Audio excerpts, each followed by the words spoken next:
Bonjour et bienvenue dans le studio de FTV. Nous sommes avec Leslie. Bonjour Leslie. Bonjour. Alors toi, tu as été étudiante EF, ambassadrice EF et aujourd'hui tu travailles dans l'équipe EF Belgique, c'est ça? Tout à fait, oui. Alors comment c'est arrivé ce parcours 100% EF? Alors, tout d'abord, j'avais un petit peu regardé, je voulais faire quelques cours à l'étranger, un peu améliorer mon anglais et en même temps, aller visiter, aller voir ailleurs. Et donc, voilà, j'ai trouvé EF et puis pour la destination, il y en a tellement que j'ai vraiment hésité. Et finalement, c'est en lisant un bouquin de Guillaume Musso que je me suis dit, tiens, San Francisco, ce serait pas mal. Donc, je suis partie là pendant 1 mois. Donc j'ai fait des cours et en fait sur place il y avait des anciens étudiants qui venaient promouvoir le programme ambassadeur.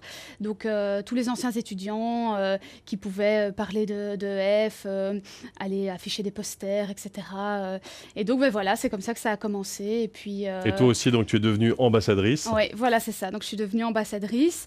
Donc c'était rien de compliqué, c'était aller quelques heures au bureau pour faire passer des petits coups de fil, sinon on pouvait aller mettre des flyers et des affiches dans les universités.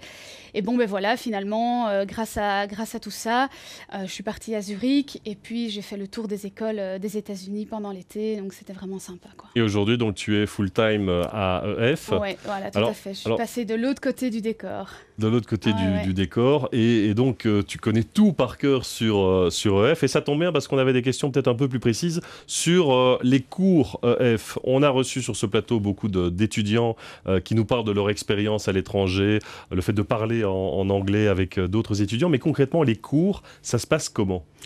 Alors en fait, ce sont des cours où on est, je dirais, entre 15 et 20, ça dépend un petit peu de la période, donc étudiants internationaux qui viennent du monde entier. Et on est placé en fonction d'un test qu'on doit passer avant notre arrivée sur place. Qui se fait via Internet, voilà, c'est facile. Ça, oui, sur Internet. Et donc du coup, après ça, on est dans une petite classe entre étudiants de partout, vraiment partout. Et un professeur, on a entre 4 et 5 heures de cours de langue par jour. Et alors ensuite, on a aussi des cours à option qu'on choisit là-bas et des iLab, donc des cours sur ordinateur. Alors concrètement, voilà, l'iLab, c'est quoi? Ça se passe comment? Alors en fait, là, c'est, je pense, entre 2 et 4 heures par semaine. Tous les étudiants de la classe vont dans une salle d'ordinateur et ce sont des cours sur Internet. Donc comme ça, chacun peut évoluer à sa façon. Donc on a un casque et un micro et alors c'est de la prononciation, c'est de reconnaître des images et les associer avec des mots. Donc c'est vraiment quelque chose de bien ludique, mais il y a le professeur qui est toujours là pour répondre aux questions en cas de besoin, quoi. On peut clairement dire qu'il y a une progression qui est assurée quand on va avec EF, quand on suit le programme EF au bout de quelques semaines. Ah oui, moi je suis partie 4 semaines et j'avais pris 2 niveaux de langue. Donc ici, quand on part sur un séjour d'un semestre ou une année, c'est sûr que là il y a vraiment une évolution. On est testé toutes les 4 à 6 semaines environ. Donc là, il y a quand même un bon suivi sur place. Un mot aussi sur les diplômes qu'on peut accueillir, alors qu'on peut recevoir. Il y a bien sûr le certificat EF, après un séjour de 2 semaines. On a un certificat qui prouve qu'on a appris l'anglais. Mais alors il y a des diplômes plus spécifiques qui sont reconnus au niveau international. De quoi s'agit-il et peut-on les avoir avec EF ? Alors en fait, il y en a 2 ou 3. Donc on a le TOEFL et le TOEIC. Donc ça, ce sont des examens qui sont beaucoup plus reconnus au Canada et en Amérique. Tandis que le Cambridge, ça c'est vraiment le top du top, reconnu en Europe et on va dire un peu plus prestigieux. Et en fait, ce sont des examens, c'est quand même assez compliqué, c'est un petit bottin à étudier.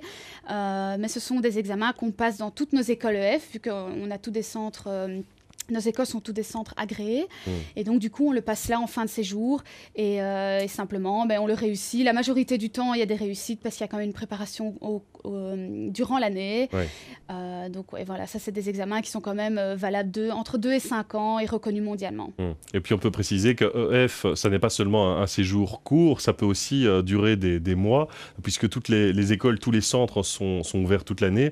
Et donc un étudiant qui souhaite acquérir un de ces diplômes assez compliqué, il peut rester plusieurs mois. Voilà, c'est ça. C'est un minimum de 8 semaines de cours. Donc oui, ça fait 2 mois. Et alors, à partir de là, il peut prendre les cours de préparation. Donc, c'est, je pense, 2 heures de préparation par semaine. Et alors, à la fin, que ce soit en mars ou en juin, on participe au test. Et alors, on le réussit parce que les profs sont quand même bien motivés. Et il y a quand même les étudiants aussi. Et les étudiants aussi, évidemment. Eh bien, merci beaucoup Leslie De pour rien. toutes ces informations très utiles et peut-être que vous avez encore d'autres questions à poser à Leslie. Eh bien, c'est simple, il suffit de l'appeler. Vous contactez les bureaux bruxellois de EF où vous aurez bien toutes les questions, toutes les réponses à vos questions. Il y a aussi le site internet ef.com ainsi que la page Facebook. Merci de nous avoir suivis. À très bientôt.